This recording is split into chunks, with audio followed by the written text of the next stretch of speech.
continuamente personas que dicen, si los sacerdotes se les quitara el celibato o ya no se les pidiera ser célibes, ya no abusarían sexualmente de menores.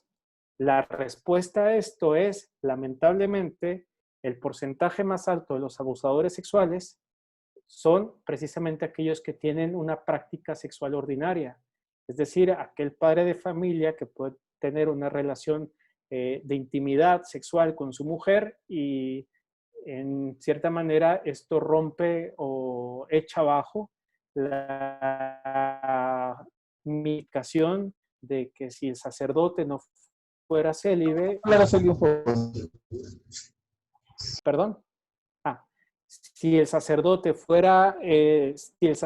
no fuera célibe, entonces tendría una mejor posibilidad de que no pueda abusar. Ese ha sido un mito que vale la pena siempre tenerlo muy claro. Lamentablemente, los agresores sexuales son en una población alta aquellas personas que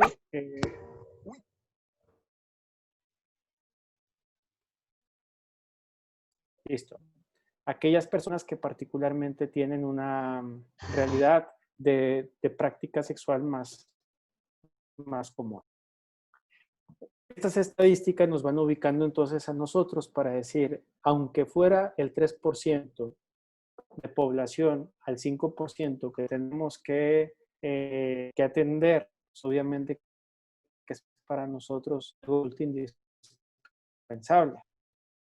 Está en Irlanda y el Royal Commission en Australia evidenciaron también el tema del abuso sexual perpetrado por religiosas. Esto también ha venido a traer una nueva reflexión. El tema de los abusos, voy a hablarlo así en general, el tema de los abusos en la iglesia nos ha ampliado en una reflexión que como comunidad eclesial necesitamos atender de inmediato y necesitamos atender con mucha seriedad. Esto comenzó solamente señalando que los abusos sexuales se cometían contra menores de edad. Posteriormente, la reflexión nos ha hablado del tema de corrupción, nos ha hablado de fallo estructural, nos ha hablado de falla de comunicación, nos ha hablado de colusiones perversas, nos ha hablado de un cierto proselitismo ideológico. Por ejemplo, cuando hablamos del exnuncio de Estados Unidos, Carlos María Viganó, algunos habrán escuchado de él. Para no entretenerme en el tema, pueden investigar sobre el punto, que es un exnuncio que en las últimas apariciones a través de las cartas que ha escrito ha intentado vulnerar el pontificado del Papa Francisco, sobre todo señalando con datos imprecisos que ha sido poco estratégica la manera como debió haber actuado en este tema. Otro tema particularmente es que la reflexión nos ha llevado a analizar el abuso sexual dentro de las casas de formación. Ahorita, este es el punto de nuestra reflexión. Me refiero a que conforme ha ido avanzando este tema, hemos llegado a este nivel. Y el tema de la reflexión nos ha abierto una ventana que nos va a dar una pauta de reflexión muy amplia y creo que eso les va a tocar a ustedes. El abuso sexual y el abuso en general perpetrado hacia las religiosas, hacia la vida consagrada femenina. Voy a hablar de abuso porque no solamente es abuso con una connotación sexual, sino que también tiene que ver con nuestra cultura machista, con nuestra cultura clerical, donde pensamos que la religiosa solamente está en función de ser servidora. En algunos lugares se le ha marginado aún más la concepción, pensando que puede ser las veces de una persona que esté en función de hacerle el quehacer o la comida solamente en un hogar, en una casa de algún obispo, etc. Creo que esto también a nosotros nos pone en el tema de la reflexión. Comenté que nos abre una ventana porque esto va a traer una reflexión sobre cuál es la identidad entonces de la vida consagrada, la misión de la vida consagrada femenina hoy y cuál es el reto para la Iglesia, sobre todo del posicionamiento de la vida consagrada en este momento. Porque si nosotros nos conformamos con estar continuamente marginando el tema de la vida consagrada en diferentes lados, en algunas ocasiones escuchaba un comentario de un obispo sumamente despectivo hacia las religiosas, porque decía, mira, las religiosas son mano de obra barata para nosotros, porque en vez de tener una secretaria, en vez de pagar seguro, en vez de esto, pues prefiero tener una casa de religiosas, me traigo una comunidad, aquí 3, y pues obviamente que no me van a generar las exigencias económicas que me traen cualquier empleado. Esto creo que, ¿por qué digo que nos abre un panorama? Porque creo, por ejemplo, si nosotros hablamos de doctrina social de la Iglesia, bastaría ver la manera como hemos llegado a tratar a nuestros empleados. Por ejemplo, no sé en Perú, pero en México los empleados tienen que tener al menos seguro social.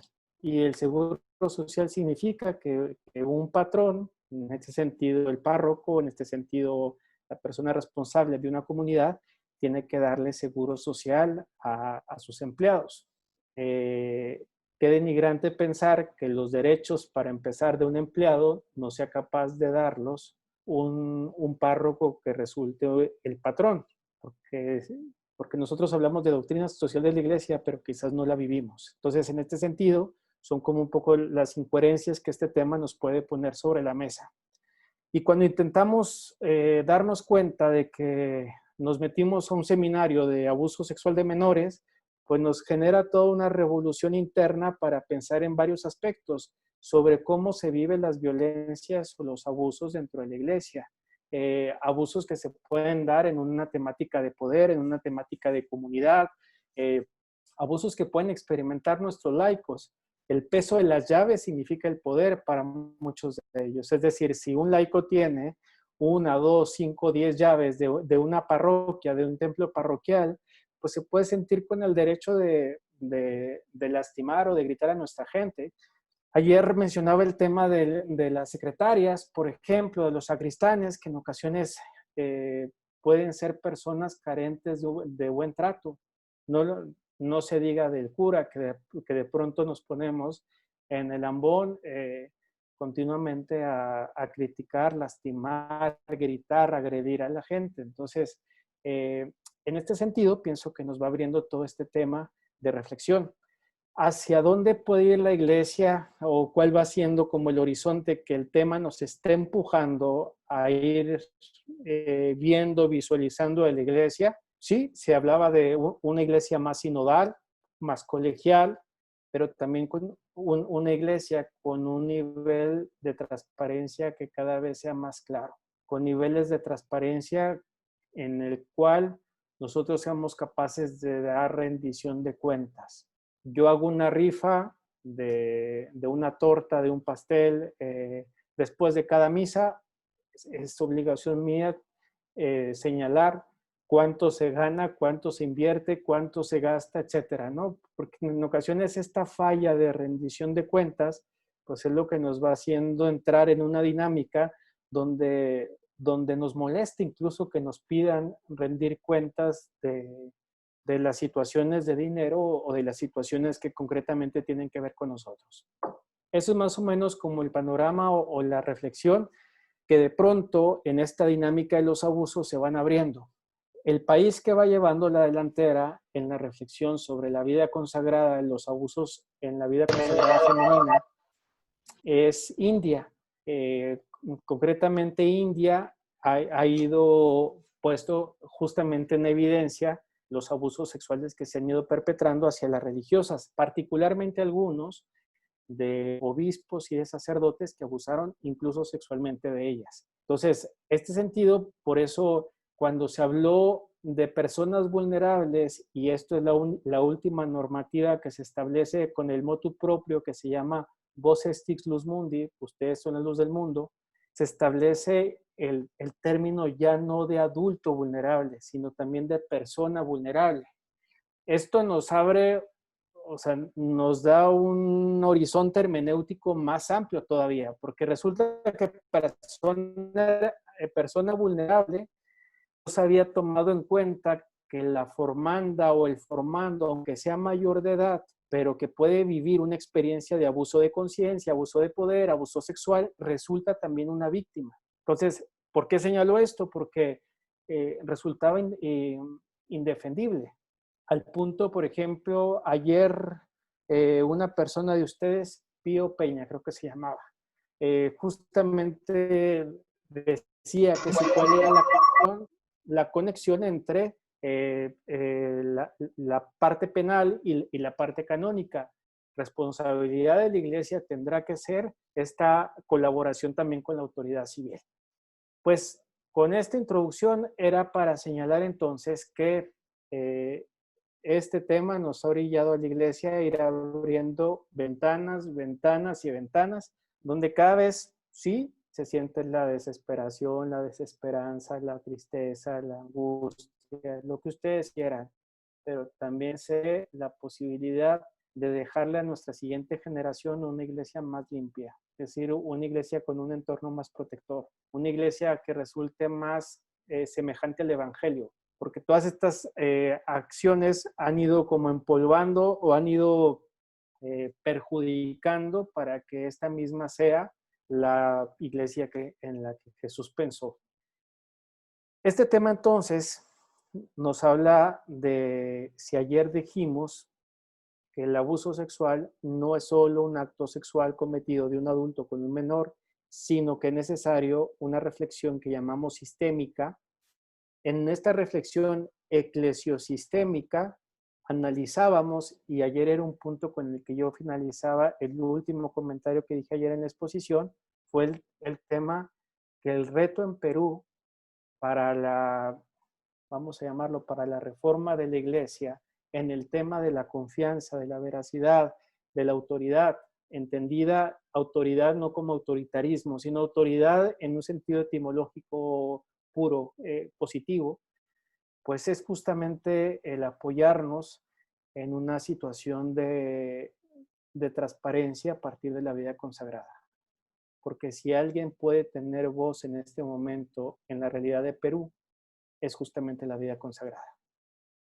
Por eso pienso que un desafío que resulta profético para la vida consagrada en su país, como en pocos países de Latinoamérica, es justamente como un llamado concreto de la vida consagrada. Es decir, ayer mencionábamos, si, si la prevención nos hace ser miembros de un mismo territorio donde no existen visas ni banderas, pues lo mismo entre nosotros, nos hace estar en una pantalla donde cada quien perdemos nuestras siglas.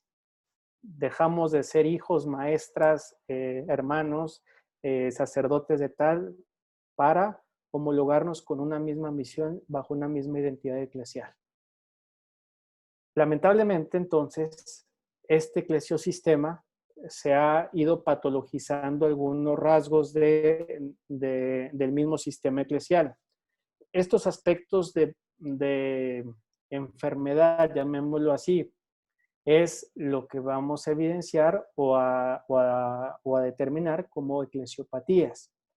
Eclesiopatías decidí llamarle justamente a todas aquellas dinámicas enfermas que dentro de la iglesia pueden detonar situaciones abusivas.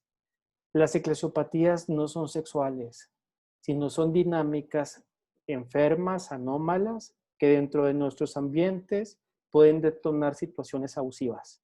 Por ejemplo, el clericalismo no es una práctica sexual, pero sí es una dinámica patológica que puede potenciar situaciones abusivas, incluidas las sexuales.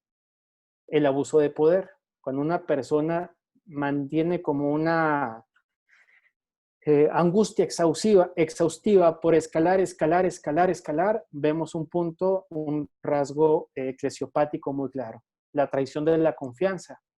Nosotros sin la confianza no valemos nada. Es decir, en la iglesia nosotros nos movemos porque la gente confía en nosotros. Si la gente confía en nosotros, si llegamos a hacer una misión, llegamos como párrocos, de nada sirve. Por más buenas intenciones que tengamos, la confianza es el elemento indispensable para que la praxis pastoral pueda llevarse a cabo, ¿no? Por ejemplo, estos como el abuso de conciencia también es otro de los fenómenos eclesiopáticos que vamos a disponernos a analizar esta noche. Quiero subrayar la diferencia porque un muy buen amigo mío, tenemos una discusión, incluso que ambas posturas las hemos publicado, una contraria a la otra.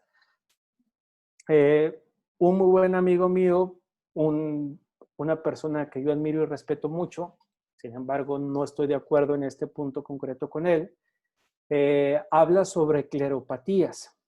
¿Por qué razón yo no concibo el problema como cleropático? Porque la cleropatía encierra que el problema y por tanto la solución tendría que ser solamente los curas. Y esto, por un lado, dejaría de una manera como muy tranquila al resto de la iglesia para decir pues, que los curas se arreglen. Por otro lado, diríamos, bueno, entonces quitando a los curas el problema se quita. Sin embargo, el hecho de que el problema se haya suscitado y se haya mantenido dentro de la iglesia no solamente es una cuestión de curas. Vamos a analizar hoy también el clericalismo laical, es decir, aquellos laicos que han mantenido como una actitud de sumisión constante hacia los clérigos. Y son laicos incapaces de pensar, incapaces de producir pensamiento, incapaces de contradecir cuando el sacerdote se equivoca, incapaz de contradecir al sacerdote cuando le dice, se me hace que la manera como nos estás hablando no es educada o no es la manera más coherente como puedes estar diciendo esto. Padre, no estoy de acuerdo, sino por el contrario, el clericalismo laical genera una dependencia regresiva infantil, es decir, el laico que bajo una situación de relación sádico-masoquista, se necesita también un cura sádico para que esté un laico sumiso, masoquista allí, y para que la población misma se mueva en este sentido. Por eso yo no estoy de acuerdo y me encanta discutir este tipo de, discutir en un sentido que nos vaya generando cada vez mayor reflexión, pero personalmente no creo que la solución tenga que ser solo de un sector de parte de la iglesia, sino creo que el problema es más global y creo que la solución también tiene que ser más global. Porque si yo fuera laico, me sentiría como muy marginado y por otro lado pudiera decir, bueno, entonces no es de mi competencia o no tengo nada que estar haciendo en una realidad como esta. ¿O cuál sería el sentido entonces de que yo pudiera colaborar en algo en la iglesia? O pensar nuevamente con la concepción tridentina que la iglesia es solo la de los curas. Aquel regalo que vino a traernos Vaticano II sobre hablar del pueblo de Dios, hablar de incluso la misma concepción de iglesia, partiéndola desde esta nueva realidad. Voy entonces, a partir de este tema de eclesiopatías, supongo que allí están viendo pantalla. Sí, se ve. Perfecto. Partimos entonces de la concepción de eclesiopatías como toda dinámica anómala, patológica, entonces, que puede detonar situaciones de comportamientos sexuales. Por eso, nuevamente, las eclesiopatías no las concibo como comportamientos sexuales, sino como comportamientos patológicos que detonan acciones sexuales, conductas sexuales. Vamos a analizar estos tres. En el síndrome de clericalismo vamos a hacer una diferencia entre clericalismo ministerial, clericalismo laical, y voy a hacer una reflexión sobre el seminarismo.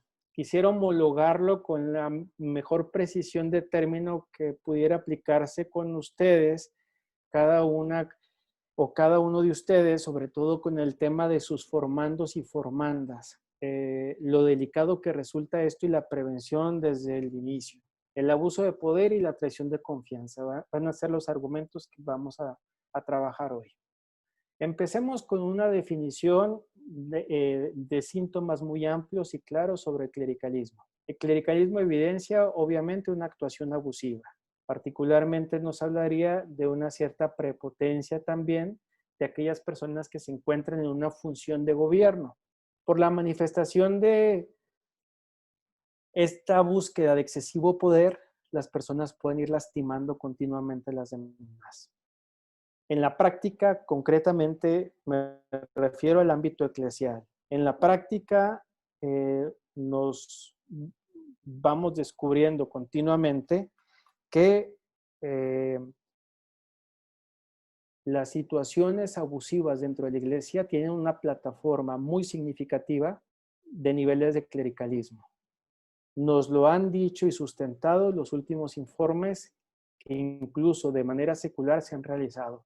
Si alguien puede despertarle algún interés, justificar o profundizar más sobre estos, está el informe de la Royal Commission, está el informe de Pensilvania, que han sido los últimos informes que de manera por, por organizaciones no eclesiales se han llevado a cabo y justamente han evidenciado esta religión de élite, plasmándola como clericalismo concretamente, como uno de los aspectos que resultan más importantes llegar a tratar.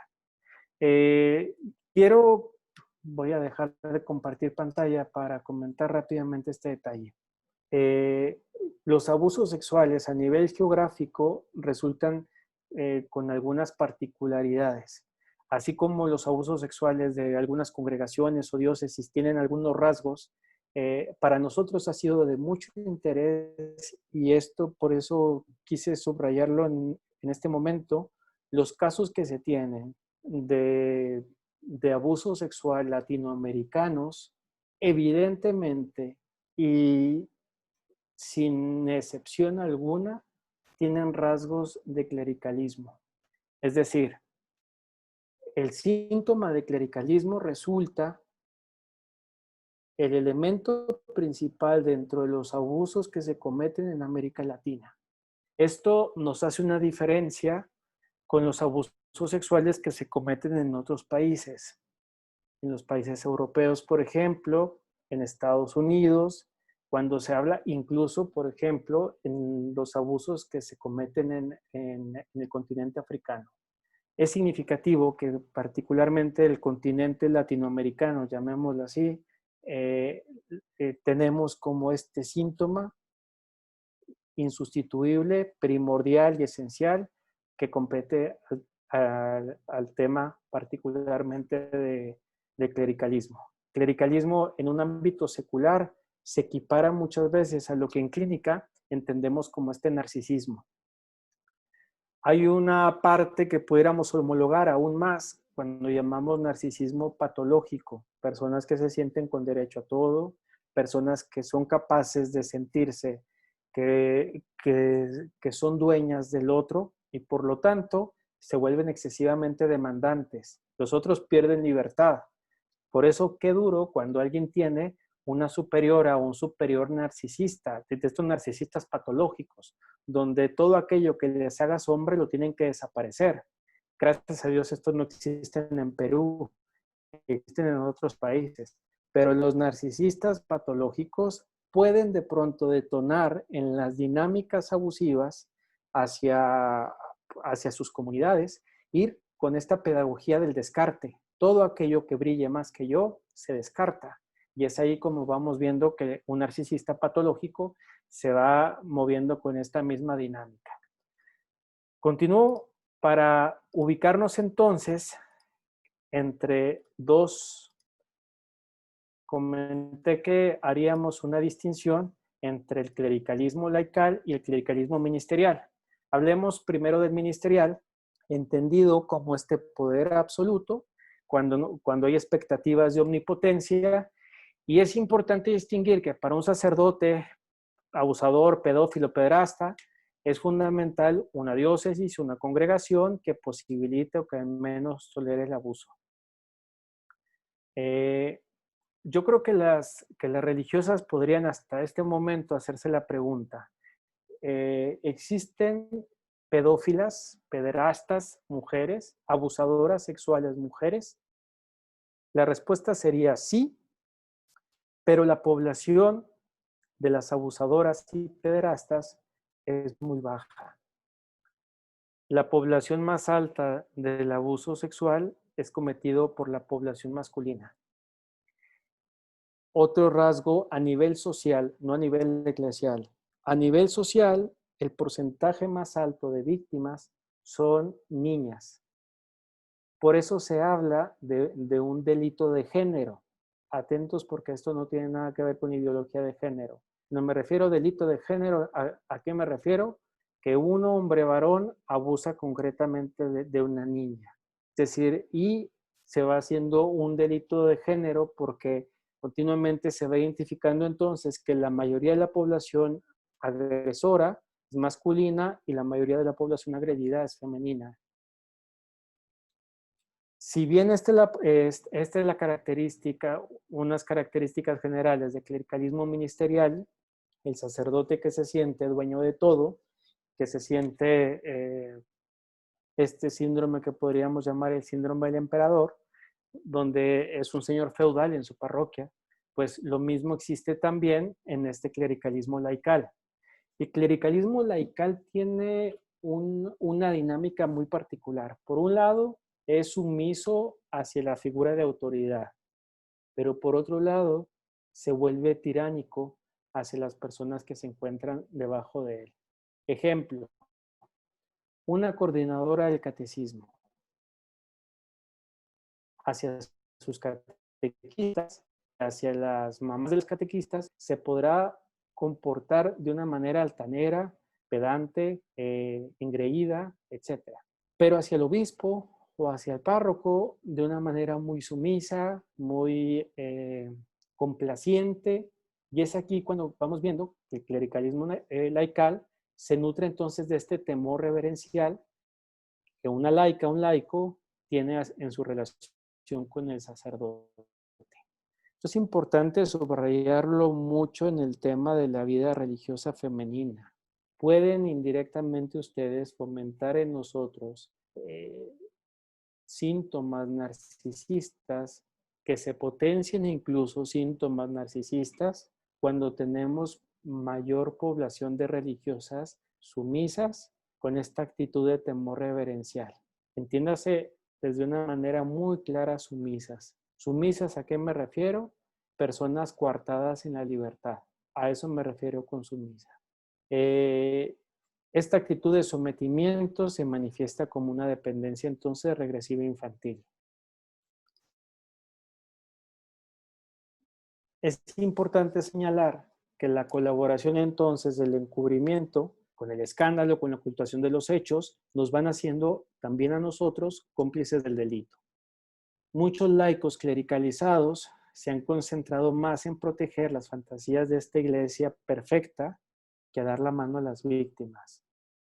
Si nosotros escuchamos el relato de muchas víctimas sobre el dolor que experimentan por la revictimización de la comunidad eclesial, cuando es la comunidad la que opta por estar del lado del agresor, del cura, por el solo hecho de ser sacerdote y por mantener estas fantasías de iglesia perfecta, que estar del lado concretamente de la verdad. Lamentablemente, la existencia de una cultura clerical resultará la fuente eclesial para el problema de los abusos sexuales en la iglesia. Y si bien, o sea, el clericalismo no es el síntoma o la causa exclusiva de los problemas de la iglesia, pero sí detona muchos de ellos. Sobre todo, una lógica muy clara son en el tema o en la línea de los abusos. Pudiéramos decir, el clericalismo de manera operacional, y es decir, inmediata, ¿me direcciona al tema de los abusos sexuales? La respuesta sería no. De manera inmediata, no. Pero el clericalismo operacionalmente sí nos lleva de manera inmediata al tema de los abusos, porque el clericalismo tiene como meta y como fin un abuso que va implícito en la relación, porque el clericalismo se nutre de la continua devaluación que alguien va señalando del otro.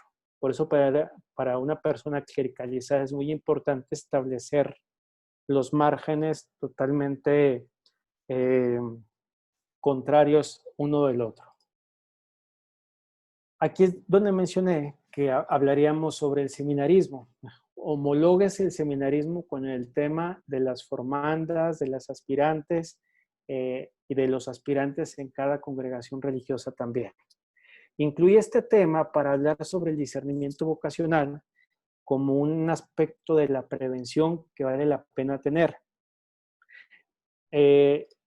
Algunos estudios recientes nos han evidenciado justamente que ha habido como una cierta atracción de religiosas, religiosos, sacerdotes, para volver con esta concepción del Catecismo de Trento, que evidenciaba que las personas de consagración, las personas que aceptábamos, bueno, que asumíamos una consagración, nos sentíamos personas preelegidas. Eso lo ubicábamos en el Concilio de Trento.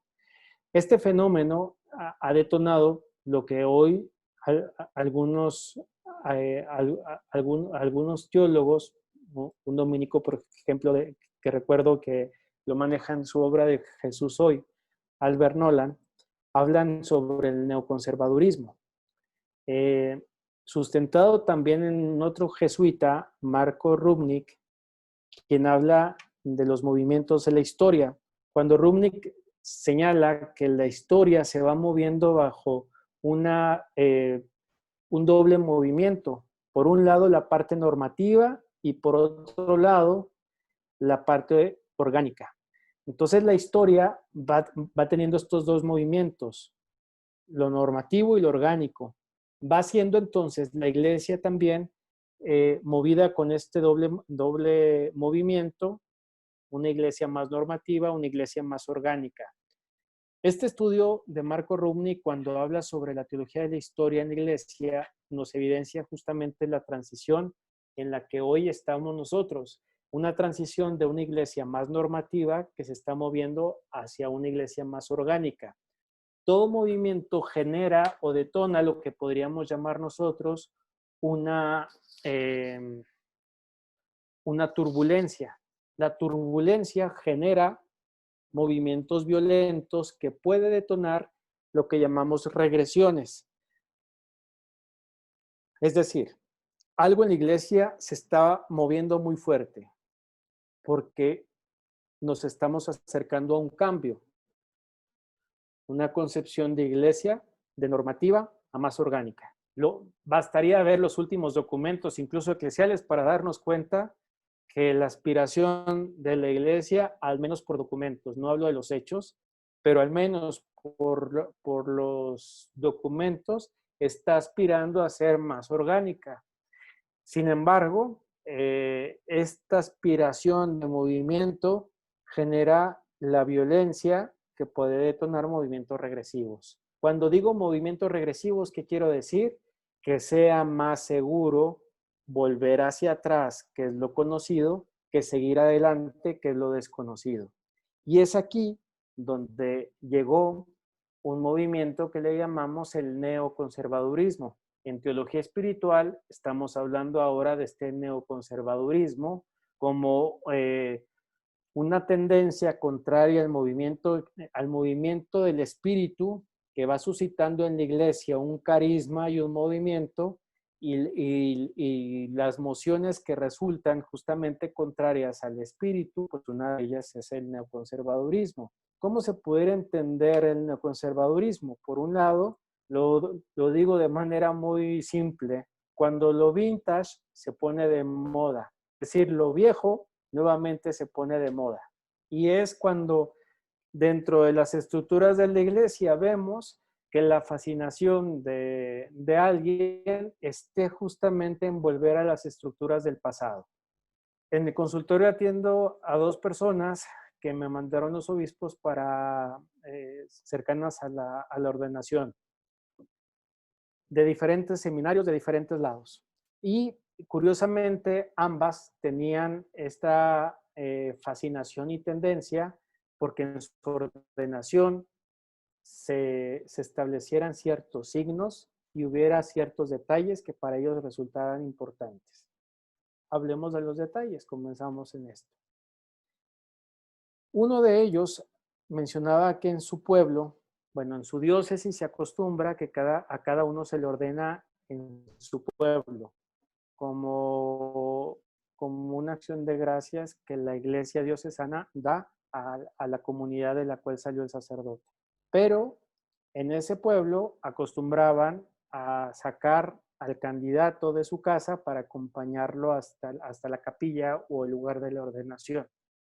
Y el pueblo llevaba una banda, llevaban globos y todo, y pues que era algo que él no veía como propio, no le agradaba, ¿ok?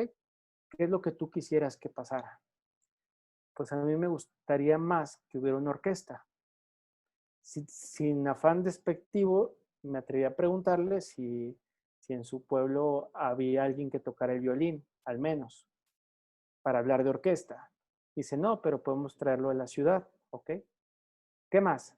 Le pedí a mi amigo de la diócesis que se encuentra en Roma que me mandara una sotana negra y quiero un bonete negro. Me gustaría, pues, que mi alba fuera un alba deshilada. Voy a decir algo que lo digo en broma porque es de mi papá. Es una broma que me decía él, eh, sin afán de ofender a nadie. ¿Eh? Es más, si lo sienten ofensivo, reclámenle a mi papá. Eh, Él decía porque me decía, quisieras percatarte más fácil cómo poder distinguir la homosexualidad en un candidato. Sí, ¿cómo? Cuéntale los hilos del alba. Entre más deshilada se encuentra el alba, más grado de homosexualidad se encuentra.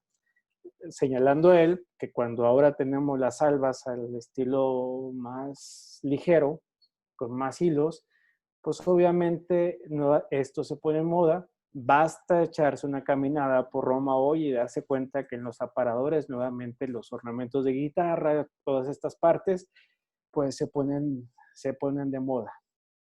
El neoconservadurismo se maneja como esta plataforma entonces, que produce niveles de inmadurez sexual y afectiva.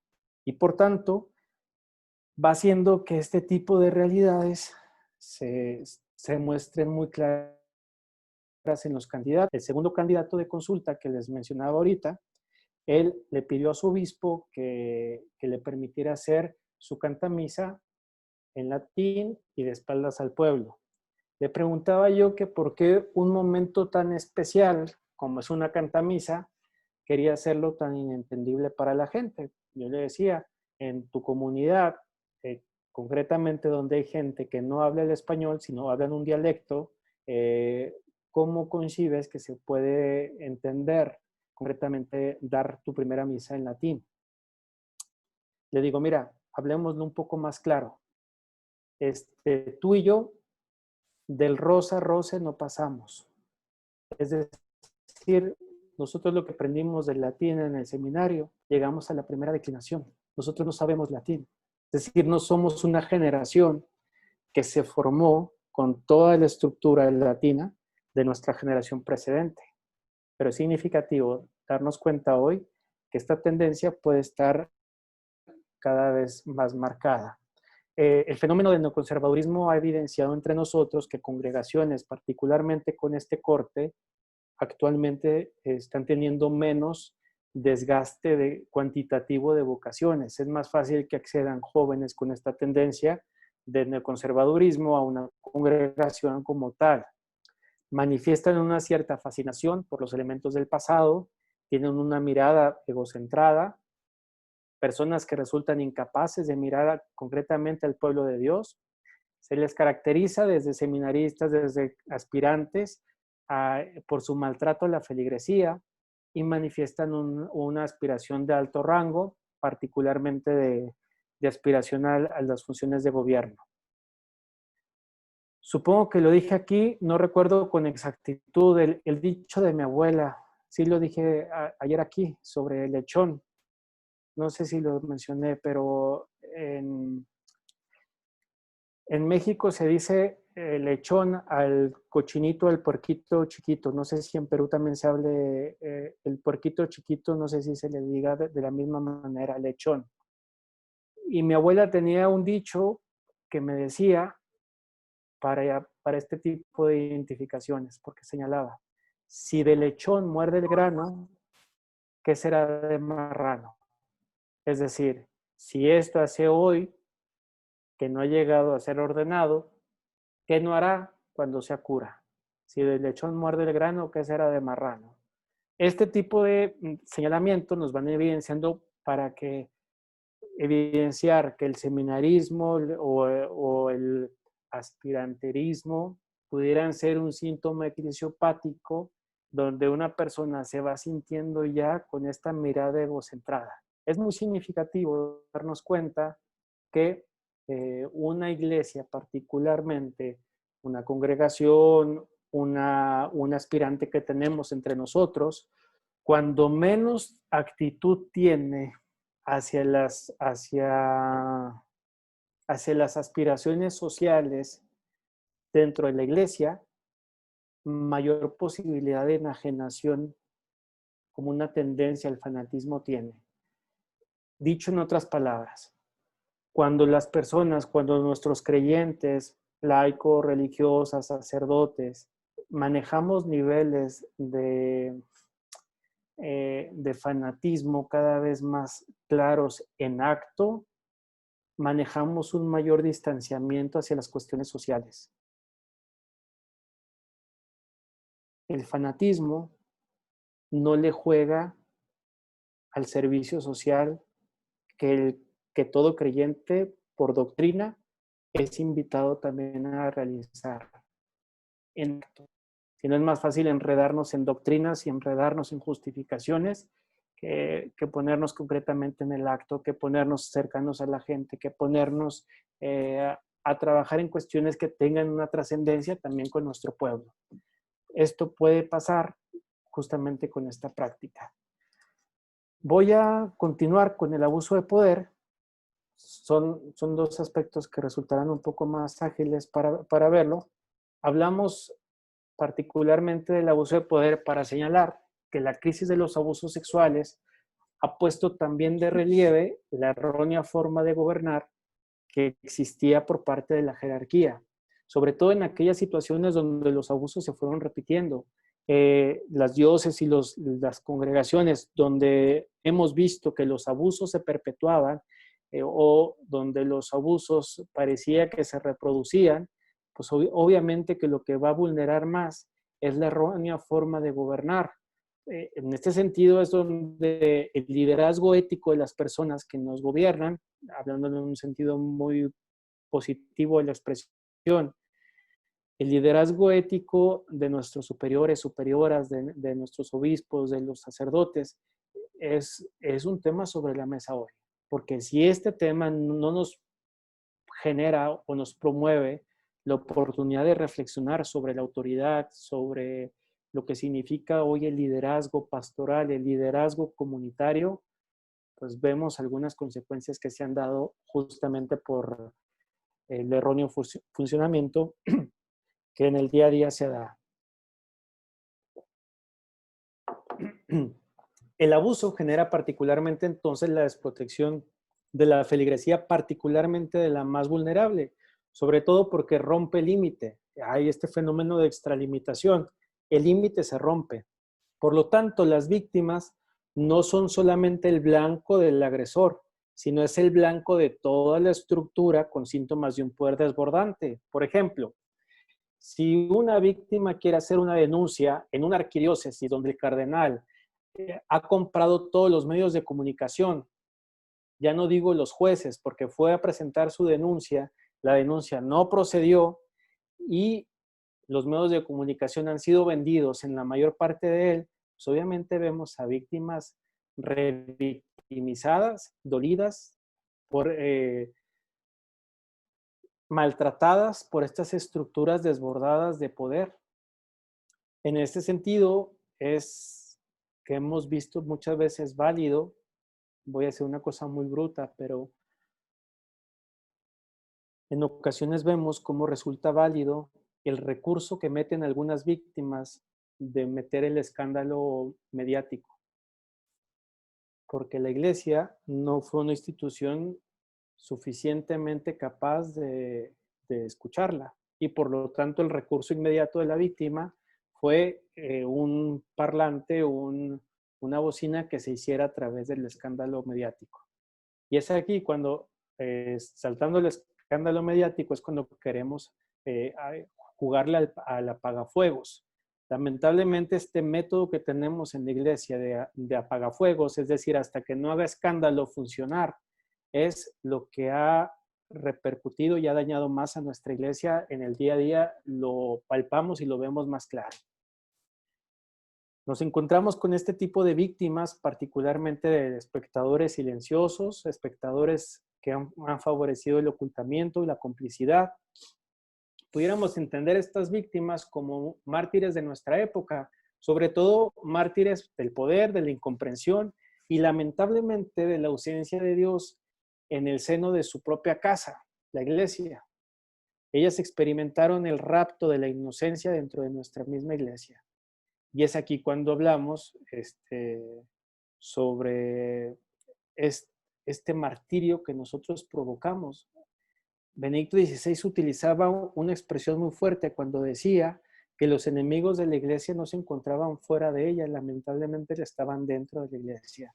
Y cuánta razón tenía cuando vemos que hay personas que no solamente, los enemigos no son solamente las personas que pueden abusar de menores de edad, no pueden ser aquellas personas que mantengan desprotegidos a los menores de edad, personas que se vuelven negligentes, personas que se vuelven como indiferentes a este tipo de abuso. Muchos de las víctimas lamentablemente han visto la muerte de Dios en el abuso cometidos hacia ellos. Lo vemos palpablemente.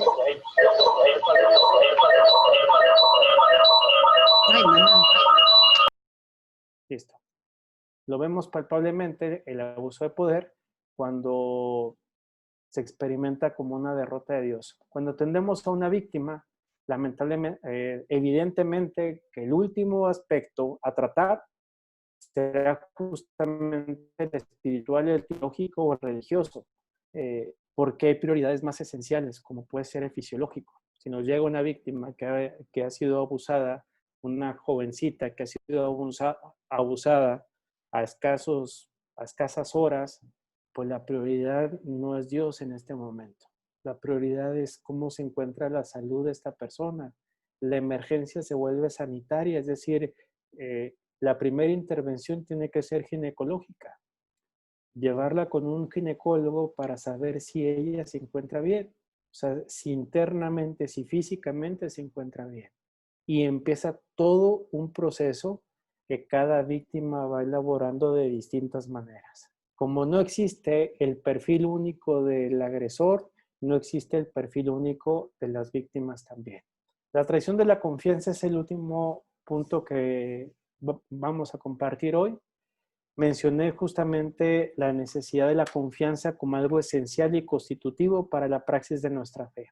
Cuando la defraudamos, pues justamente atentamos y traicionamos contra la responsabilidad ética que como sacerdotes debimos haber realizado, como religiosas debimos haber realizado, como consagrados hacia nuestra feligresía. Por eso el mayor daño causado a las víctimas de la comunidad que estamos invitados a remediar es justamente el de la confianza defraudada. Ese es como uno de los aspectos que nos resulta fundamental en este momento hacer. Solamente el modus operandi de la remoción de un consagrado a otro, lo digo porque si en sus manos está muchas veces, como superioras o superiores, llegar a cortar todos estos ciclos abusivos donde se van dando situaciones donde un agresor se va pasando de una comunidad a otra. Este modus operandi ya se encuentra avejentado, nos provoca vergüenza dentro de la iglesia. Es más, nos provoca indignación pensar que al día de hoy pudiéramos encontrar a un líder en nuestra iglesia, obispo, sacerdote, superior, con una actitud todavía de realizar un modus operandi como este, de remover solamente de una casa a otra casa, exponiendo nuevamente a más víctimas. Si la congregación tiene una casa donde va a colocar a personas con situaciones de fragilidad y de delito, como es un abuso sexual, en colaboración con la autoridad correspondiente, entonces, bueno, esa casa estará con esta función, pero significa que esta casa ya no tiene contacto con menores de edad. Lo lamentable es cuando se va removiendo, se va cambiando y solamente se van afectando a más personas por ocultar el problema y por seguir dejando indefensos a los niños. Una pequeña conclusión es darnos cuenta que la gravedad de esta crisis es lo que nos ha evidenciado la segunda crisis de la iglesia más grande. La primera conocida como la Reforma Protestante y esta como la segunda crisis dentro de la historia de la iglesia, que nos equipara en 3 síntomas semejantes a la Reforma Protestante. En el tema de la corrupción, en el tema del encubrimiento y en las fallas estructurales en el gobierno. Estos 3 síntomas aparecieron en la Reforma Protestante y curiosamente vuelven a aparecer en esta segunda crisis de la iglesia. Algo no hemos aprendido dentro de nuestra historia. No hemos hecho reflexión, creo, de nuestra propia historia eclesial sobre los retos que concretamente necesitábamos implementar, particularmente en el análisis de cada uno de estos.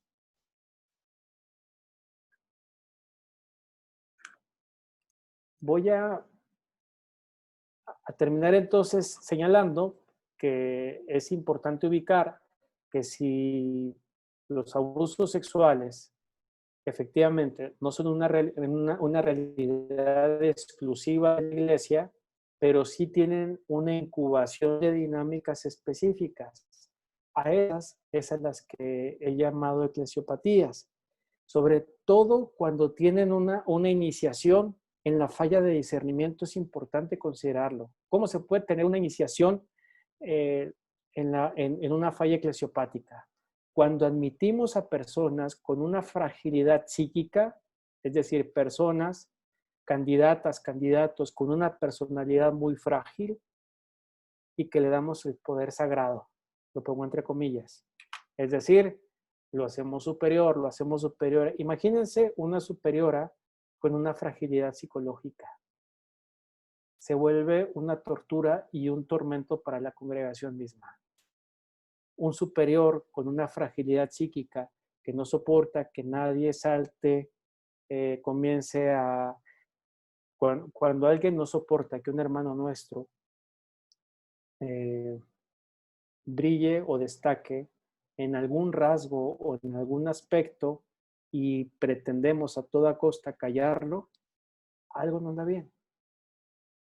Este choque entre la fragilidad psíquica y el poder sagrado, lo pongo muy entre comillas, porque no estoy volviendo al catecismo de Trento, sino me refiero a la posibilidad de un liderazgo, a la posibilidad de vivir una encomienda de una comunidad, etcétera, pues puede generar este tipo de daños. Bien, hasta aquí no sé si haya posibilidad de que las personas que tengan alguna duda se desconecte su micrófono para hacer las preguntas. Me comentan en el chat particular que si alguien quisiera tener más información o estar más informado sobre esto, en dónde puede localizarnos. Las redes sociales que tenemos en este momento es Facebook, Twitter o Instagram. Aparece como CEPROME UPM, en lo que sea, en Twitter, en Facebook o en Instagram. Y si alguien quiere tener más información también o ver algunos documentos o las publicaciones, está en la página de ceprome.com. Si la remoción no sería la solución, ¿cuál sería? El tratamiento psicológico y luego qué pasaría con la persona dentro de la congregación. Esta es muy buena pregunta de Lady Belén Núñez. Efectivamente, la remoción no es la solución porque con la expulsión de la persona solamente nos estamos lavando en salud. Obviamente que es importante evidenciar que hay personas que quizás no son aptas para vivir en comunidad y aún así las admitimos. Pero este tratamiento integral se sugiere y se promueve que siempre sea integral. Holístico le llamamos. Es decir, que así como debe ser atendido de una manera clínica, terapéutica me refiero, espiritual, sea acompañado también en caso de solicitarse un elemento psiquiátrico. Cuando tenemos a nuestros agresores, es importante también verificar el grado de lo que llamamos fuerza yoica. Simplemente fuerza yoica podemos definirlo, lo digo de una manera muy simplista, la capacidad que una persona tiene para seguir de pie, para mantenerse día a día. La fuerza yoica es la capacidad que una persona tiene entonces para mantenerse en el día. Cuando la fuerza yoica se encuentra muy lábil, entonces estamos con una situación de riesgo.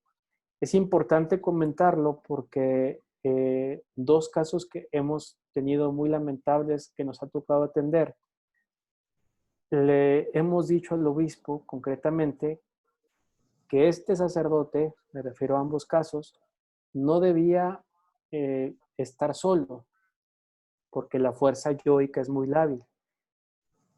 ¿Esto qué significa? Que sea una persona candidata al suicidio. Y esta es responsabilidad institucional nuestra. Es decir, nosotros tenemos que ser muy claros en que una cosa es tolerancia cero y una cosa es cero tolerancia. Tolerancia cero significa aquel presupuesto que la Iglesia ha establecido entre nosotros donde se pone contrario al delito, pero nunca al delincuente. Cero tolerancia significa hacernos intolerantes al delito y al delincuente. Si nosotros actuamos bajo un principio de cero tolerancia, nos hacemos contrarios al Evangelio. Es decir, pensamos que entonces nadie tiene derecho a la conversión, nadie tiene derecho a cambio, lo que no significa que tenga que implementarse la justicia. Esto es una cuestión que tendrá que pagar, pero que creamos en la conversión, si no, no tiene sentido que estemos en la iglesia.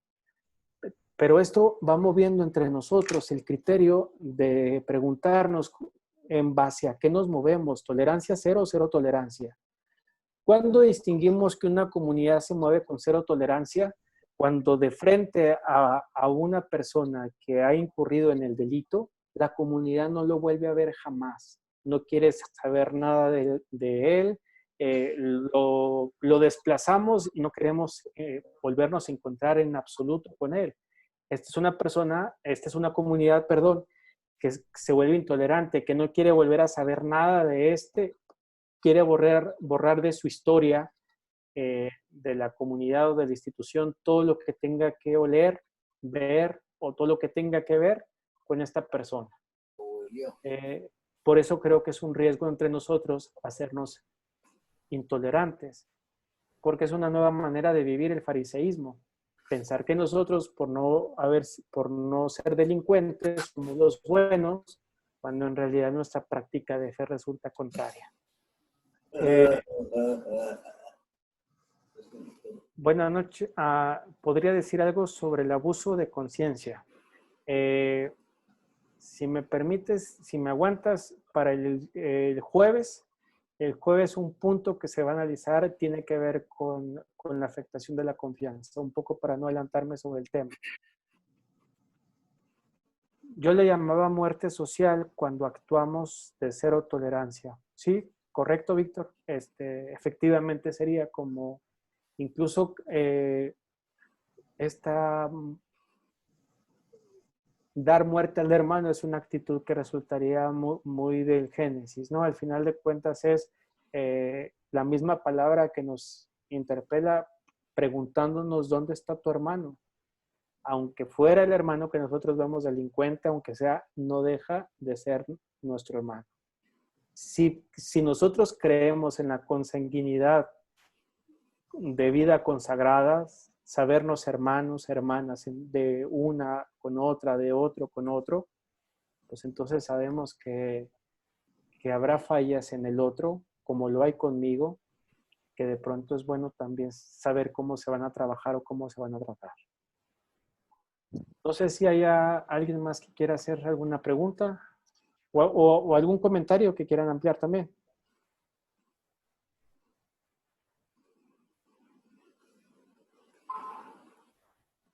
Daniel, ¿cómo le parece tomar 5 minutos para que la gente pueda ir simplemente craneando, pensando y después regresar con preguntas? Como tú dispongas, Carlos. ¿Está bien? ¿Sí? Entonces, simplemente 5 minutos, pero es 5 minutos, es 5 minutos. No es vamos a ir regresando en 10 minutos. No, 5 minutos, por favor. Y regresamos.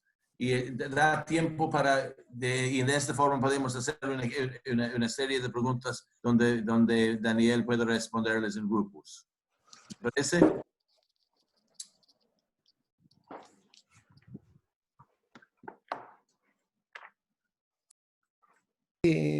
Por primera vez, le soy sincero, participo en una ponencia tan linda y tan importante de poder analizar y ver las diferentes acciones que se vienen desarrollando dentro de la iglesia y que en muchos casos hacen demasiado daño. Y a veces lo tratamos de tratar muy ligeramente y en muchos casos ni lo tratamos. Entonces, pienso que, no sé, me siento a veces impotente de poder ver que cómo podíamos, en todo caso, tomar acciones un poco más serias para unirnos todos ya en un clima más diáfano, más claro y poder llegar hasta los más sencillos y humildes. Porque ellos necesitan, veo que hay un hambre, pero ese hambre lo están satisfaciendo las iglesias evangélicas por un trato hostil, por un trato que te limita, por un trato tradicionalista que a veces no nos permite llegar y conversar con un sacerdote, con una religiosa, con tanta franqueza como si fuese un amigo. O sea, y tratamos eso, por ejemplo, de verlo en los distintos pueblos que he caminado, ya no se acercan, simplemente, buenas tardes, padre, y terminó el acto religioso y no hay ese clima de llegar a nosotros. Entonces, esto, no sé, sería muy bueno que vayamos pensando que en el lugar donde nos encontremos, podemos poder seguir fluyendo ya una nueva iglesia.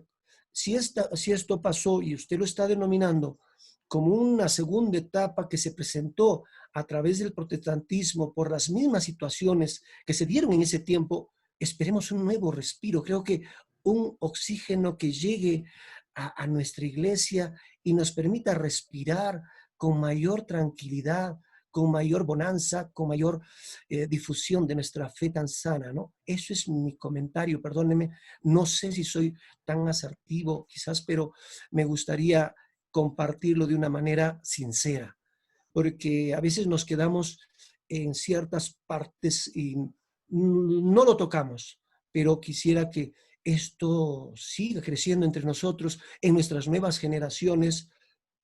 Comparto esta experiencia a este momento con mi hijo y trato también de ver en su propia concepción y vemos esto que tenemos que construir una nueva iglesia. Gracias. Muchas gracias por las bellas palabras que acabas de decir. No quisiera atentar con mi comentario que arruinara el discurso tan bonito que hiciste. No quiero agregar más. Solamente, en primer lugar, agradecerte por la sinceridad con la cual has hablado. Pienso que nos evidencias justamente, entiendo que eres laico, por cómo nos enmarcaste el contexto, y precisamente este tipo de angustias creo que resultan tan genuinas en las personas con un corazón creyente. Nos pasa a nosotros como sacerdotes, como siempre tendremos trabajo. No nos llegamos a preocupar muchas veces por hacer de nuestra iglesia, preguntarnos si estamos potenciando lo mejor que podemos a nivel personal y a nivel institucional. Porque siempre hay trabajo, porque faltan clérigos y en ese sentido, pues siempre habrá que hacer, hay mucho trabajo. Ninguna religiosa sobra, ningún sacerdote sobra, y eso muchas veces nos hace caer justamente en una actitud de pensar que nos toca solamente repetir patrones del siempre se ha hecho así. Bastaría ver nuestra pastoral vocacional, porque creo que esa evidenciaría mucho el oxígeno que se encuentra dentro de nuestras casas de vida consagrada. Es decir, basta ver la publicidad de una pastoral vocacional, dénselo a un adolescente y pregúntenle si le resulta atractivo, por ejemplo. Anteriormente, no sé, en México se hacían las expo vocacionales, donde cada congregación intentaba como mostrar sus carismas, su estilo de vida, y se convocaban a varios jóvenes que venían y todo. Y había congregaciones que en lo que en algún tiempo se llamó rotafolio, que era una hoja blanca y que con marcadores en aquel tiempo se usaba, y que había algunos que escribían toda la vida del fundador, todos los carismas, todas las constituciones, y con eso forraban su expo. Hoy valdría la pena preguntarnos si a un joven le resultaría atractivo el leer todo esto, ¿no? Cuando de frente a nosotros tenemos nuestros candidatos de generación Z. Hicimos una publicación con un estudio que hicimos que salió en un texto que se llamaba Como hombres de Dios. La expresión como hombres de Dios fue por el discurso que dio el Santo Padre en la catedral aquí en México cuando vino acá y estaba con los obispos, y les dice a los obispos, si se van a pelear, peléense, pero peléense como hombres, pero reconcíliense como hombres de Dios. Entonces, de ahí parte la expresión de este libro, Como hombres de Dios. En esa publicación me di a la tarea de hacer un estudio sobre las generaciones que estamos de consagrados. Particularmente hoy estamos 4 generaciones ya consagrados. La generación de los silentes, son los llamados silenciosos, la generación de los baby boomer, generación X y los millennials. Estos cumplimos ya y pasamos la mínima de los 25 años, que es la mínima para la ordenación sacerdotal y una edad suficiente para la consagración. Esto hace muy complejo que nuestras reuniones de formación permanente lo sean. Cualquier tema que pongamos sobre nuestras mesas, hoy sobre nuestras pantallas, generacionalmente se concibe de manera también diferente. Basta que lo veamos en nuestras familias, una Navidad, una familia reunida con 6 generaciones, estas 4, a la generación Z y la generación Touch, obviamente que ponen sobre nosotros cualquier tema. El tema de la obediencia, platíquenlo, por ejemplo, en el ámbito de la formación permanente. ¿Qué diría un silente de la obediencia como concepto de vida? Que el que obedece no se equivoca. Es un precepto de un silente que lo tiene muy claro. Un millennial, en esta misma expresión de la obediencia, lo diría, lo dialogamos. Así en diálogo, así de obediencia, y la obediencia y el que obedece no se equivoca, está bajo un mismo concepto, distintas maneras de ver la realidad. Y esto obviamente nos generan situaciones complicadas también en en la realidad de la vida diaria. Este tema también en algunas generaciones detona como ciertas resistencias para poderlas hablar con claridad, porque es la sensación de que no podemos hablar del mal que sucede en nuestra iglesia porque es la tendencia de pensar que menos, esto no puede manchar el sacerdocio de Jesús, esto no puede manchar la consagración de una persona, y sin embargo son cuestiones que pasan. Algunas cuestiones que pusieron en el chat. ¿Cuáles pudieran ser los aspectos a contemplar para hacer un discernimiento en las casas de formación? Pudiéramos hablar de dos aspectos, un discernimiento que pudiera ser sistemático un discernimiento sistémico y un discernimiento psicodinámico. El discernimiento sistémico es preguntarnos, ¿esta comunidad es para esta persona y esta persona es para esta comunidad? Porque en ocasiones pensamos, más cuando las cuentas se nos están bajando, que queremos captar vocaciones de donde nos vengan. Con que respire y bendiga, con eso los conformamos. Entonces, que venga y venga y venga. Entonces, generamos situaciones de riesgo. Dos, un discernimiento psicodinámico significa analizar todas las realidades familiares, psicológicas, educativas, laborales de una persona. Esta persona viene en vocación porque no tiene otra alternativa de vida. Si una persona no tiene otra opción más que ser cura, no lo admitan. Porque qué difícil es la vida cuando la única opción que tengo en el día a día es haber sido cura. Eso sería un suicidio vocacional. Entonces, para nosotros, como consagrados, ¿en qué nos basamos? En la dialéctica de todos los días. La añoranza de que anhelamos haber tenido una familia, haber tenido una relación de pareja, haber tenido hijos, pero hoy estamos aquí de pie, dispuestos a servirle a Dios y dispuestos a entregar lo mejor de nosotros. Pero en esta dialéctica no significa que no queramos la otra cosa. Por eso es importante el discernimiento psicodinámico, donde nos va diciendo que una persona que tenga exclusivamente, o sea, la opción exclusiva de la vida consagrada, donde no haya, incluso muchas veces de manera manifiesta, existe como el rechazo a la vida marital, a la vida de pareja. Muchas veces existe el rechazo también a otra parte laboral. Preguntémosle a nuestros aspirantes, si tú no fueras consagrada, si tú no fueras religiosa, si tú no fueras sacerdote, ¿qué harías de la vida? ¿Qué quisiera hacer? Y si alguien dice solamente esto, pues no es su lugar. Porque la vida se nos mueve por dialécticas constantemente. Tensiones con las cuales nos levantamos. A ver, ¿quién de nosotros no quisiera hoy estar viendo mejor una serie? Es menos dramática que este drama que les he venido yo a contar acá, ¿no? Entonces es más atractivo ver una serie en Netflix, estar quizás en este encuentro. Esto es una dialéctica que se mueve en el día a día. Otro aspecto ¿No te da pena que... esa misa? ¿No te da ¿Perdón? pena esa misa? ¿No me da pena, perdón? Ah, no. Julio, ¿estabas comentando algo? No. Julio, apaga tu micrófono, por favor. No, no está Julio aquí, no sé si está interfiriendo. Ah, ok. Es que parece un Julio Sandro Chambilla.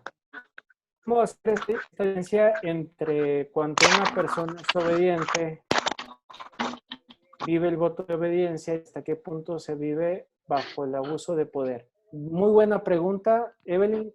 Pienso que una persona que esté bajo la autoridad, no me refiero bajo el abuso de poder, bajo la autoridad, tiene que darse cuenta siempre. Nosotros encontramos nuestro lugar en donde se dignifique nuestra persona. Si nosotros estamos en una congregación donde no se dignifique nuestra persona, no tengo nada que estar haciendo ahí. Lo mismo le pasa a una pareja, ¿eh? Si tu pareja no te dignifica, no tienes nada que estar haciendo con ella. ¿Por qué? O sea, pienso que la primera responsabilidad que tiene una comunidad es con la grey que se le pone en las manos, es decir, tu comunidad. Somos pastores del rebaño más inmediato que tenemos, que son los demás alrededor de nosotros. En comunicación con Osvaldo Segarra, superintendente.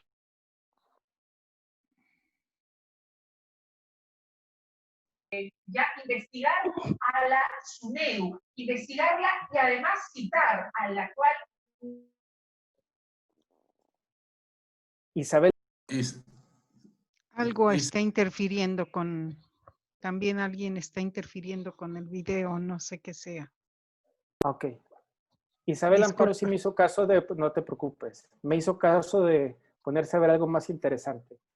Pero es el punto de saber que nuestra comunidad es el primer rebaño que se nos confía, nos da la pauta entonces para descubrir que en este sentido la obediencia no resulta un yugo para nosotros, sino resulta un vínculo y es una relación. Ya no es una actitud de sometimiento, sino es descubrir en el otro, aprender a descubrir en el otro también la voluntad de Dios que entra en este diálogo constante de las emociones que va viendo entre uno y otro. Buenas noches. En el caso de los grupos pastorales, catequesis, los jóvenes, ¿cómo podemos identificar que el apego y la cercanía de los acompañados no los llevaría a correr algún peligro? ¿Cómo se podría detectar el caso? Marcia Guama, ¿me pudieras ayudar a distinguir mejor la pregunta?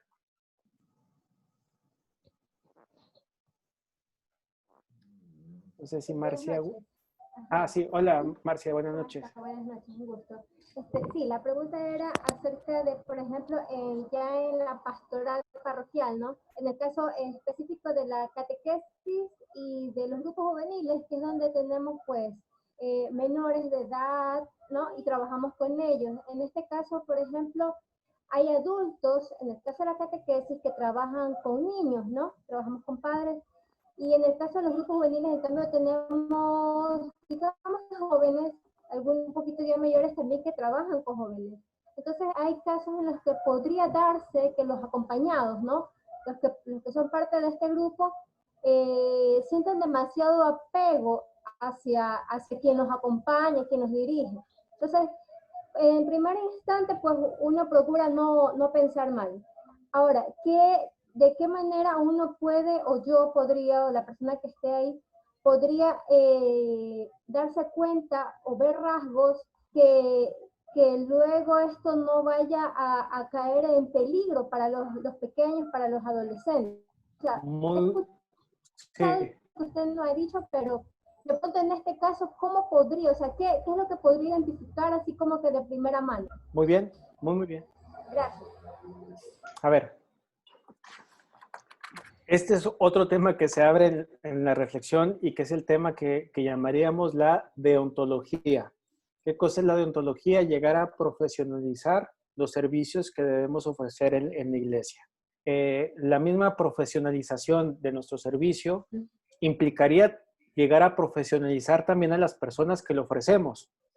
En este caso que menciona Marcia, por ejemplo, si hay catequistas, si hay colaboradores laicos que están en función de llegar a trabajar con niños o con adolescentes,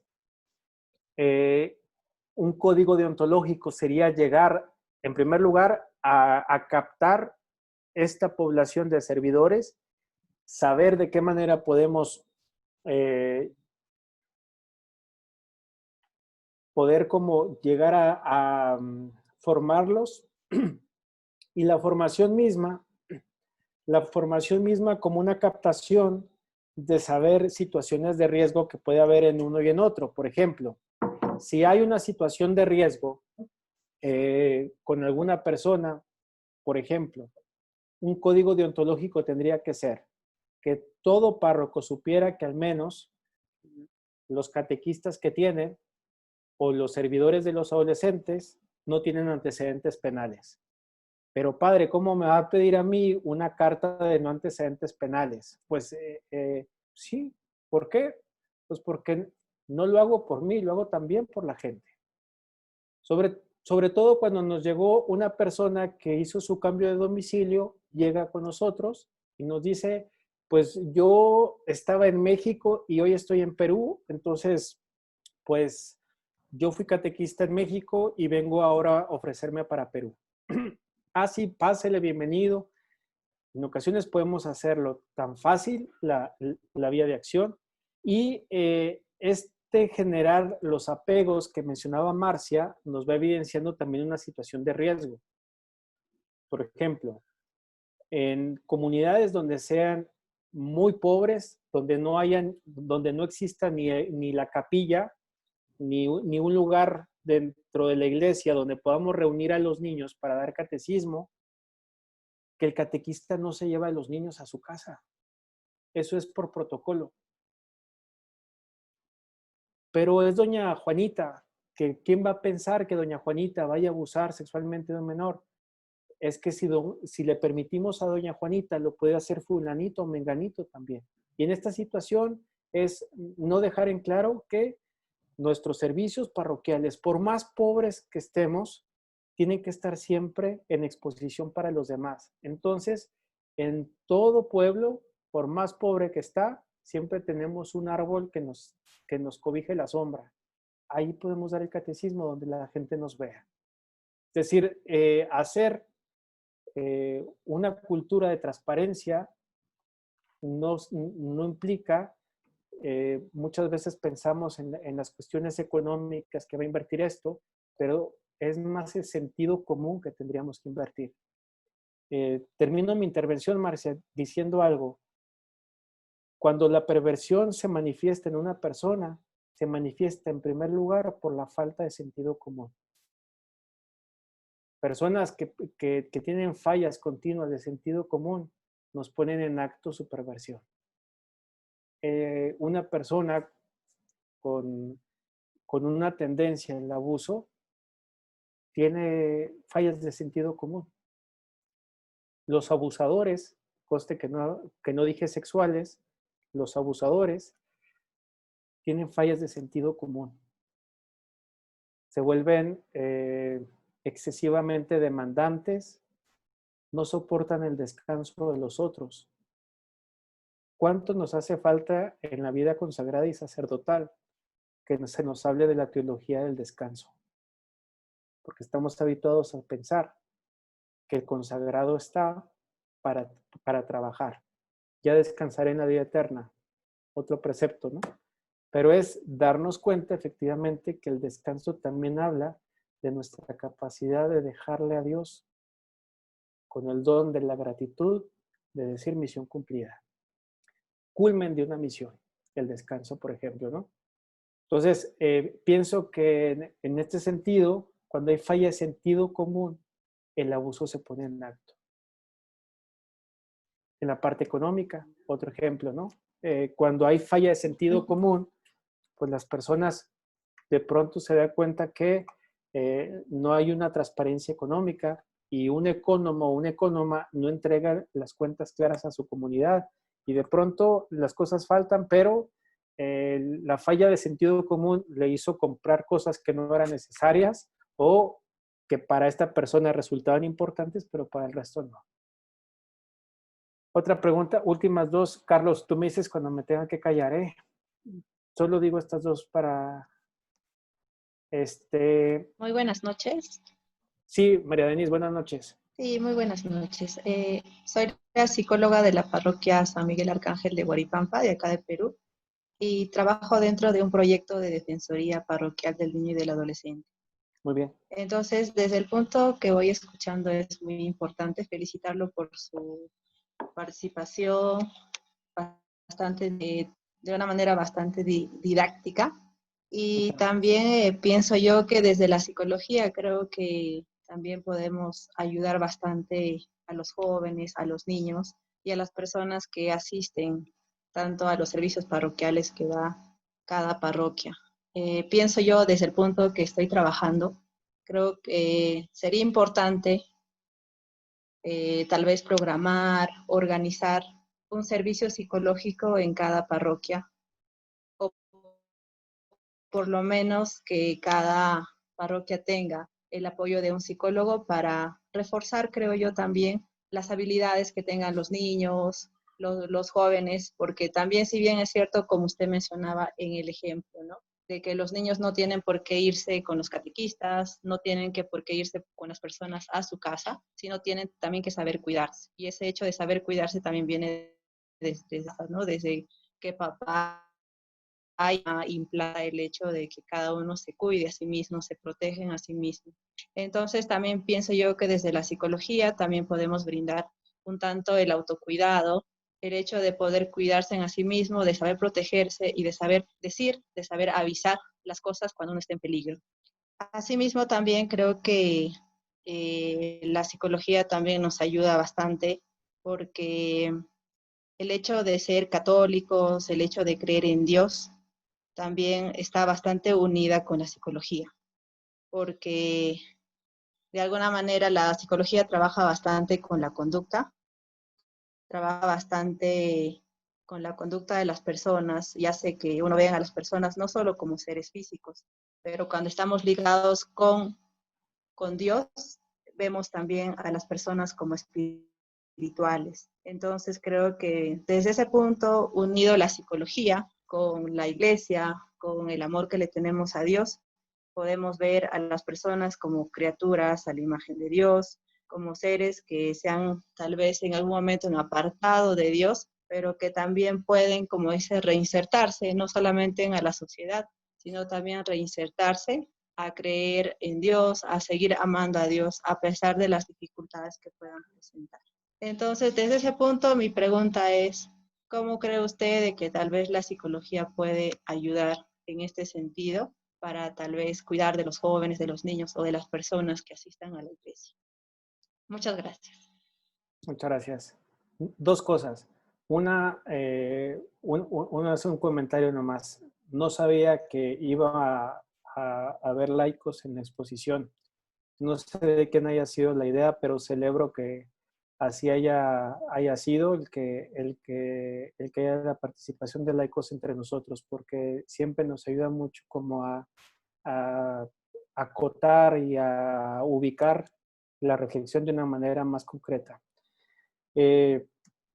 Fíjate que pienso yo que hay una idea que tenemos que reflexionar en la iglesia sobre el tema, y es el que sea una ayuda, una herramienta.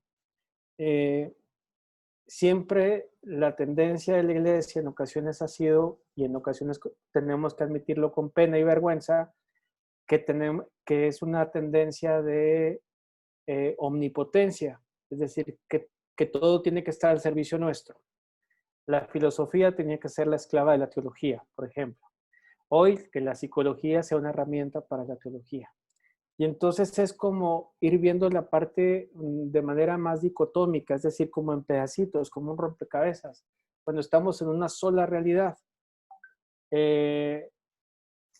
Hace tiempo escribí una obra que tiene que ver con la psicoteología, y era justamente como este aporte o propuesta para saber que debemos como ir dentro de esta misma época de la teología de los gerundios que llamábamos, y de la teología de la ecología, irnos pasando posteriormente así como fue la ecoteología, hablar de psicoteología, donde justificaba que no se trata de psicologizar la teología ni de teologizar la psicología, porque ese ha sido continuamente entre nosotros la discusión en el día a día. Pensar que, que la psicología no tiene ninguna autoridad de frente a la teología. Y no es cierto, porque para empezar, la iglesia está constituida de seres humanos que venimos con una psique que la constituimos y que en ocasiones solamente queremos emplear desde un término pragmático que la ciencia nos tiene que servir, y una vez que nos sirve la desechamos. En el discernimiento vocacional, que nos vengan a hacer los test o la valoración psicodiagnóstica, y una vez que se termine, que se deseche. Y las consecuencias las vemos tan claras porque tenemos después a una hermana deprimida que hasta que no explota y que necesite medicamento, es cuando nos damos cuenta que debimos haber generado también un acompañamiento humano en nuestro proceso de discernimiento, proceso vocacional y en nuestra formación permanente también. Nos avergüenza muchas veces pensar que como consagrados necesitamos de terapia. A veces no nos lo permitimos y pensamos que solamente el acompañamiento espiritual no es suficiente. Pensamos que nuestro único psicólogo tendría que ser Jesús. Y son estas partes narcisópatas y omnipotentes que como iglesia a veces tenemos.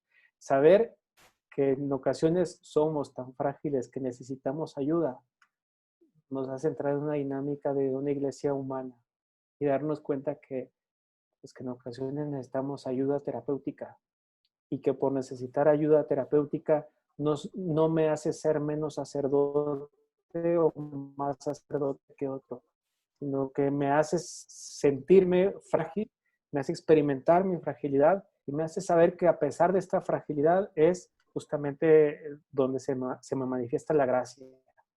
Recuerdo la expresión de Benedicto XVI cuando sale al balcón por primera vez, que mencionó estas palabras, ¿no? Me consuela saber que Dios sigue actuando a través de instrumentos insuficientes.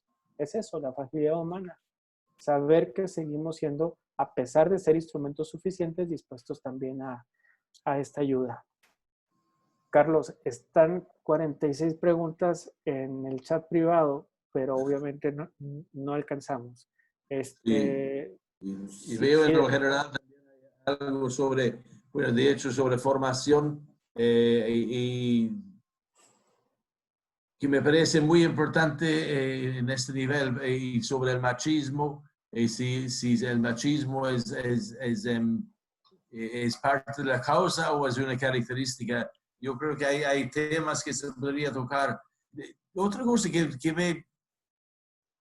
¿Cuántas conferencias episcopales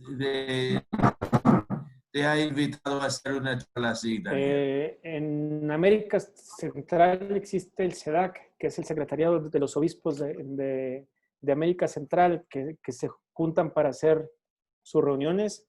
Estuvimos ahí con ellos, con los obispos de los 6 países de América Central.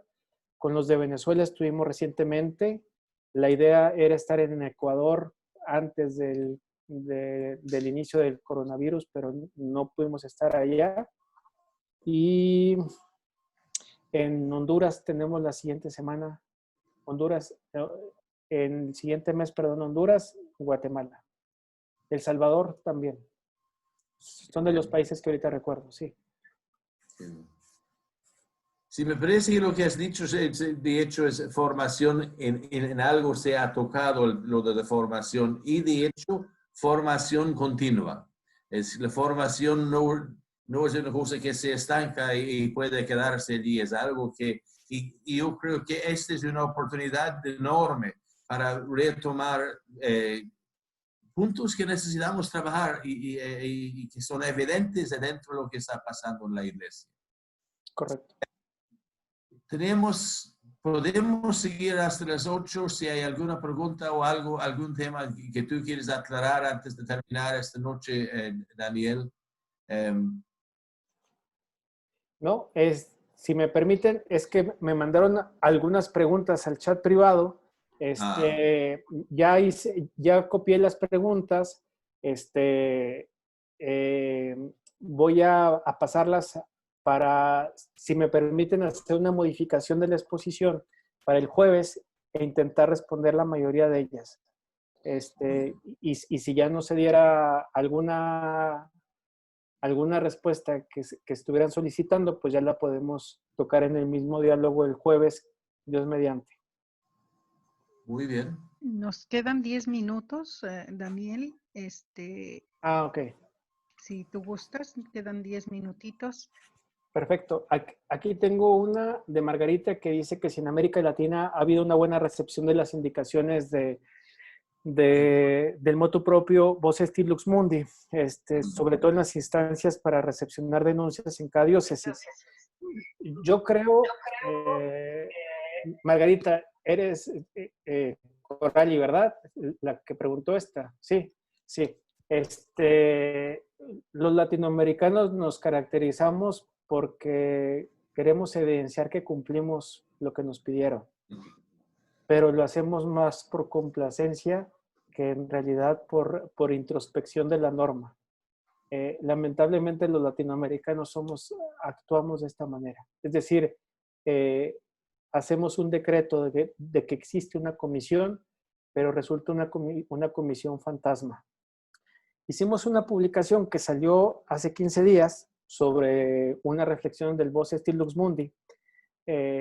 Y esta publicación, justamente uno de los artículos intentaba hablar sobre la prevención cosmética.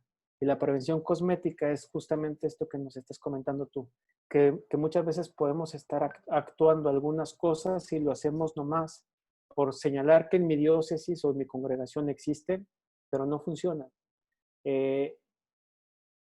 Lo que nos pidió el motu propio eran sistemas abiertos, ágiles para la captación de denuncia. Y eso es lo que no se ha visto en claro. Se malentendió la petición, porque solamente se puso en acto una serie de decretos. Si más o menos quieren ubicar algunas cuestiones y saber a qué me refiero, voy a empezar hablando de lo nuestro para no hablar de otros países. En la página de la Conferencia Episcopal de México existe un espacio que es para la protección de menores, donde se subieron todos los decretos de las diócesis que ya establecieron sus comisiones. Me gustaría que, por si le despierta interés alguno, ver cuáles personas tienen, cuáles diócesis tienen correo, celular, página donde las víctimas pueden recurrir de una manera inmediata y clara como lo pedía el motu propio. Solamente aparecen nombres o decretos que se instituyó una comisión, pero nadie sabe dónde la encuentra. Esas son a veces las partes estratégicas que como iglesia nos faltan. Esto era lo que con Marcia y con María Denise comentábamos ahorita sobre los códigos deontológicos, es decir, llegar a profesionalizar nuestro servicio. Pues es decir, si se nos pide un sistema abierto, pues para empezar lo más abierto que puede ser es tener un correo electrónico y saber que una persona va a recibir la denuncia y quién va a corregir, a revisar el correo, etc. Si lo queremos evidenciar más en América Latina, en la página de SEPROME están las líneas guía de los países de América Latina. Les puede sorprender saber en cuántos países existen las líneas guía. Líneas guía, estamos hablando de hace 20 años. Una petición de hace 20 años. Entonces es más o menos para mencionar, lamentablemente, que los tiempos en la iglesia no funcionan con el ritmo de urgencia. Si lo queremos ver desde la línea de la prevención, en nuestra iglesia tenemos una cierta cronopatía, es decir, una cierta patología del tiempo. Nos movemos con el tiempo muy lento. Una función cronopática que nos hace movernos aletargados, porque no hay prisa. No hay prisa y al final de cuentas las cosas no funcionan hasta que el escándalo emerge, hasta que el escándalo salga a la luz. Esa sería mi respuesta. Pienso que no ha sido acogida con la fuerza y el impulso que debía tener, pero sobre todo estratégico. Es decir, estratégico, ¿qué significaría? Sistemas abiertos y claros de captaciones de denuncias, por ejemplo. Bien. No sé cómo estamos de tiempo. Quedan 10 minutos aún, son las 8:51, 9 minutos. Ok. Buenas noches. Yo quería compartir en esta línea de prevención, si hay un abuso con una niña o un niño, esa denuncia se tiene que poner en el Poder Judicial de cada localidad, ¿cierto? Claro. Y bueno, yo trabajo en violencia de género, pero referente a las familias. Y en este campo igual las denuncias tienen que ponerse en una defensoría, en una comisaría, incluso en un juzgado de familia. Pero, bueno, hablando de la experiencia en el Perú, nuestro sistema de poder judicial es demasiado lento. Entonces, pierde el interés la víctima o su familia por poner una denuncia, porque igualmente luego el agresor como que se burla. Entonces, cuando se estaba hablando de la revictimización, y uno queda atrás un poco porque dice, no, teme ya a exponerse en algo público para poder expresar o poner esa denuncia que lo quiere hacer. Y también es una situación compleja porque la misma familia, el entorno, los vecinos, los amigos, la sociedad, y todavía no se le apoya al que quiere hacer una denuncia. Y entonces queda muy solo, muy sola la familia o la madre del niño, de la niña. Y también este es un problema a considerar en esta parte de la prevención. Y yo lo siento realmente compleja porque, bueno, ¿no? Mi congregación nosotros tenemos una casa para acoger a las víctimas de violencia de sus niños. Y entonces cuando llega una persona, una víctima, y también el niño ha sufrido la violencia en la casa de parte del padre, y lo que tal vez no podía hacer con la mamá, pero sí con los niños. Y a veces los procesos realmente son lentos, ¿no? Y eso hace que la gente no dé pasos a denunciar. Y entonces creo que también un rol importante es acompañar, es orientar, porque en sí también la gente no sabe ni a dónde recurrir. Entonces, creo que esas pautas son importantes como iglesia, acompañar, orientar, hacer estos pasos. Cuando usted hablaba acerca de la fuerza yoica, me parecía sumamente importante, ¿no? Y ese de poder ayudarle a recuperar a la persona, a seguir caminando con sus propias fuerzas, porque las ayudas pueden ser temporales, pero lo que ella o un familiar que está a cargo de un niño, de una niña, de un adolescente, creo que ese es muy, muy fundamental. Pero también yo comparto que procesos legales de Poder Judicial es demasiado desalentador, ¿no? Y entonces, en este sentido, creo que también tenemos que tener que hacer alianzas con esas redes. El tema de trabajar en las redes, de hacernos vínculos, de hacer tomar conciencia a esta área de personal que son laicos bueno, todos son laicos, ¿no? Entonces, eso me parecía importante y bueno, quería compartir también esto. Gracias. Eres reina, ¿verdad tú? Sí, soy reina. Sí, y pienso que la respuesta la estás dando al final de tu comentario, justamente, porque generar las redes con las autoridades nos va a dar una pauta para evitar la revictimización o para provocar la revictimización de nuestras víctimas. Por ejemplo, en México, como cada estado se mueve por legislación diferente en el tema de delitos contra menores, nos pone a nosotros bajo la necesidad de entrar en conexión con, equiparándolo con ustedes, con la defensoría de cada localidad. ¿Para qué? No para que nos aligere la culpabilidad del agresor a nosotros, sino para que evitemos que la víctima tenga que realizar, llamémosle así, un vía crucis por las instancias que generen o que detonen situaciones de revictimización. Entonces, pero sobre todo porque este mismo vía crucis resulta para muchos como desalentador para iniciar este proceso, como lo señalabas tú. Hay gente que dice, ¿para qué? ¿Qué sentido tiene hacer algo por esto? Mejor no hacerlo, hacer algo.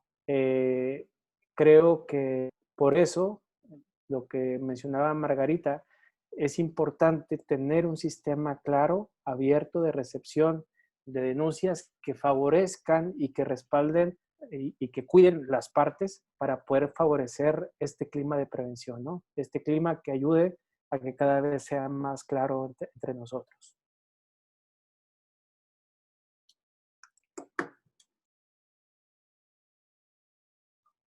Un párroco que tiene profesión de abogado, que atiende más y gana más de abogado, no cumple con la atención a la parroquia, es un abusador, al obispo no le obedece porque dice que tiene que ganarse la vida.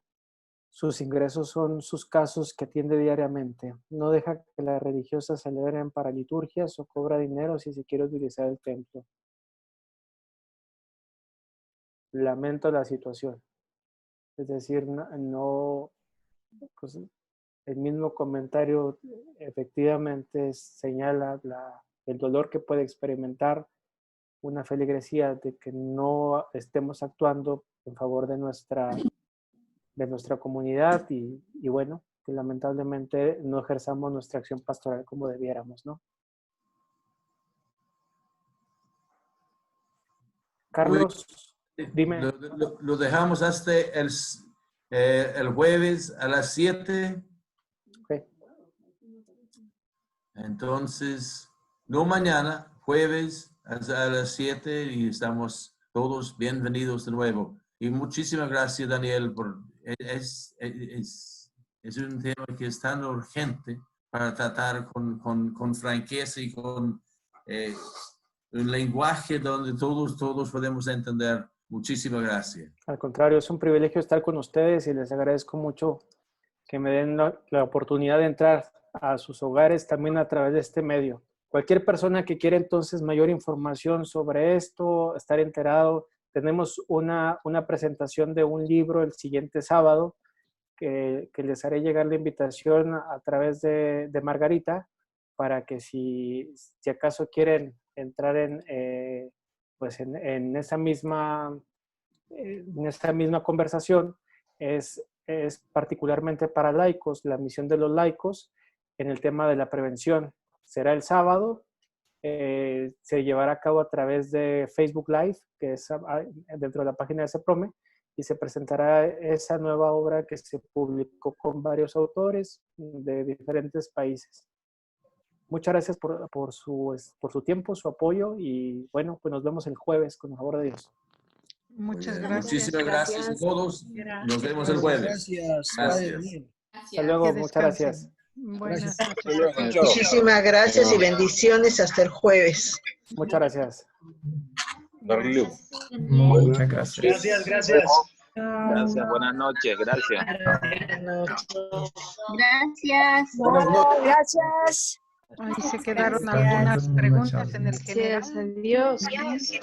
Sobre casas de formación. Buenas noches. Gracias. Saludos desde Saludos. ¿Quién, Andrés? Sí. Gracias, Lady. Gracias. Cuídate mucho. Bueno.